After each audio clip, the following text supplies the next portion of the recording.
What's up, homies? My name is Dakota, and this is my YouTube channel. What I'm about to tell you is going to contradict a lot of what you thought spiritual teachings were trying to tell you on how to become realized. This has been one of the biggest lessons for me in my own sort of spiritual development, is realizing that the ego is not the enemy. It's not the enemy. The ego is actually your ally. So first, let's break down what the ego is. The ego is the psychological identity that you attach yourself to.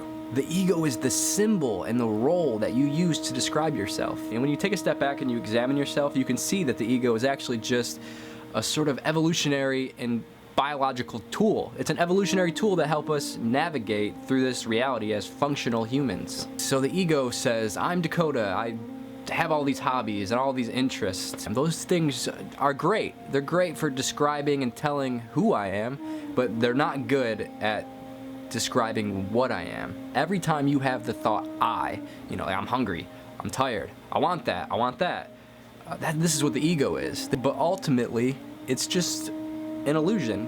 It's no more real than any other thought that you have. But the problem is that we have anchored ourselves to this specific I thought, and we've anchored ourselves in a destructive kind of way. So for most of us that are on the spiritual path,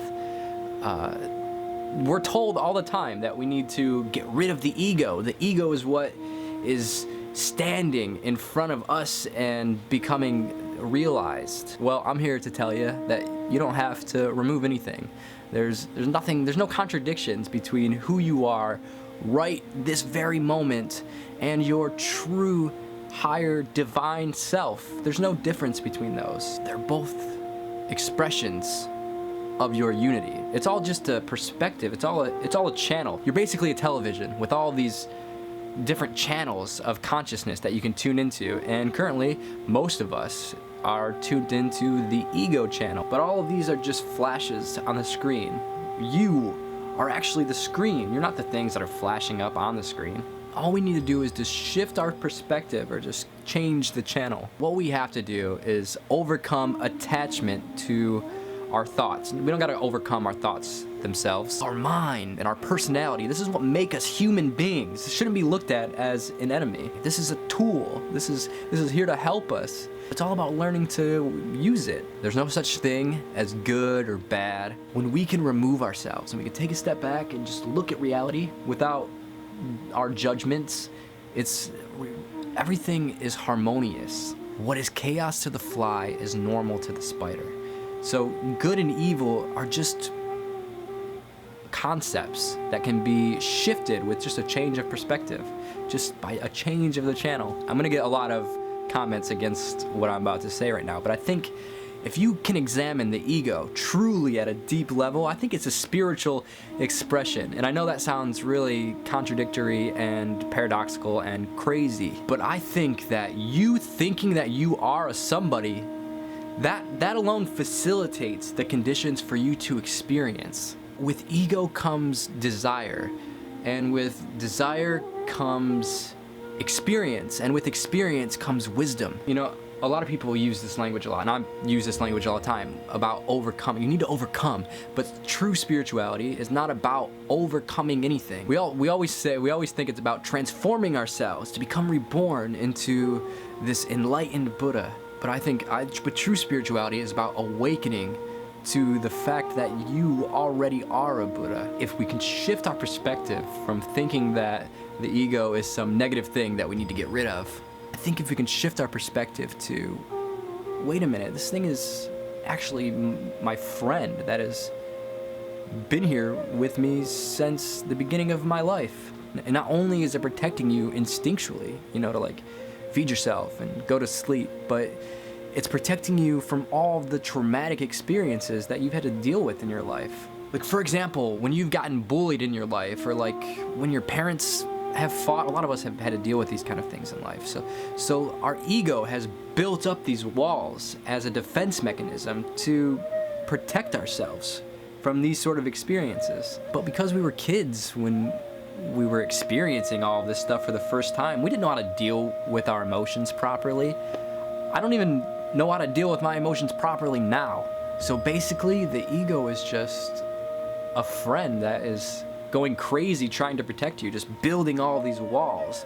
And we're just here stuck carrying all of these mountains on our back, all these emotional mountains. So the thing that we think is the problem, the thing that we think is this negative thing blocking us from being happy, it's actually the great teacher, the great ally that has just been so patiently, lovingly, and compassionately just holding space for us to experience and grow. It's been holding space for us to realize who we are, because how else can we do this without experience? It's really beautiful when you think about it. And when you start to look at it this way is when a big shift happens in your life, or at least for me. And I know it doesn't help that we live in a culture that is like reassuring constantly our insecurities, like by setting some impossible standard of what beauty is through forcing us to look at unrealistic photoshopped people, or just any of this kind of stuff, just triggering our insecurities all the time to sell us stuff. So I know it's easy to lose yourself in this kind of world, and I know it's hard to find yourself, but it's not impossible. Nothing's impossible. You can do it, and that's why we're here ultimately. Why are you here if not for self-realization? We're not here to climb some illusory social ladder or a career ladder. Our purpose in this universe is much deeper than that, I believe. The biggest achievement in your spiritual development will be to let go of attaching yourself from your thoughts. Instead, after you watch this video, start to pay attention to them. This could be like, this is fun. Just pay attention to your thoughts. Look at the patterns that come up.